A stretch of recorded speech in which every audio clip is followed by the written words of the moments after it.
property values are just kind of all over the place. There's lots of shells, there's abandoned properties, there's vacant lots. You won't believe that though. I got lots of dough, lots of dough. You won't believe that though. I got lots of dough, lots of dough. You won't believe that though. I got lots of dough, lots of dough. You won't believe that though. I got lots of dough, lots of dough. You won't believe that.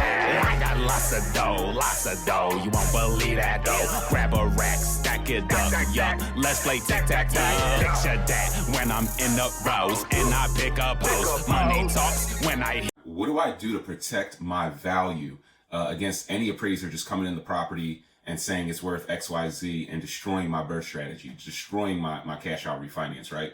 And what you have to do changes depending upon the neighborhood that you're in. So if you're in an A class or B class neighborhood, you get a lot more leeway than when you're in a C class neighborhood. And property values are just kind of all over the place. There's lots of shells, there's abandoned properties, there's vacant lots. And also it changes if you go into like a country home where you're outside of the city altogether. So the numbers that you want to keep in mind are, for starters, you need 3 comps, right? You need 3 properties that are similar to your property, that are around your property, which is why we went with this kind of triangle type of shape. You want a property almost in every direction, but you need a minimum of 3 to validate the price of your home.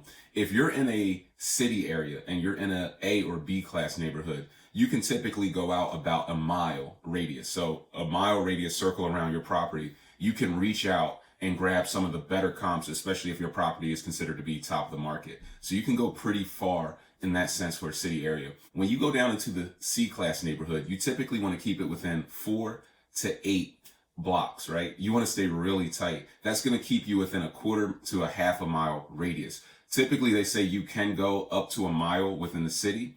But from what I've seen, my experience on doing this hundreds and hundreds of times, right? The appraiser is going to keep that radius very tight in the rougher neighborhoods because they want to be conservative for the bank.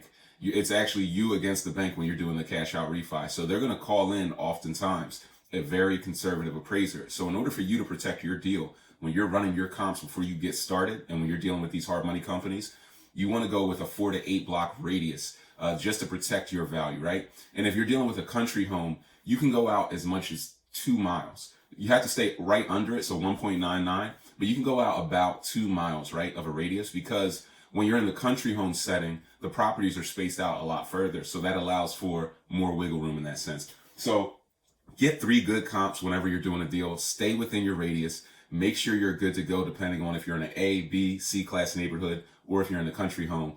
And protect your value. Make sure you get that good cash out refinance coming in so that you can get your cash back and do more deals, right? If you want to learn more, make sure you tap into that 100 Keys Masterclass. This is just like the tip of the iceberg. There's a ton of information there. And if you just want to learn about construction, tap into my construction crash course. All of the links are in the bio. DM me if you have any questions. And I want to see you on one of my free group sessions so that you can ask those questions before you even get started with one of my programs.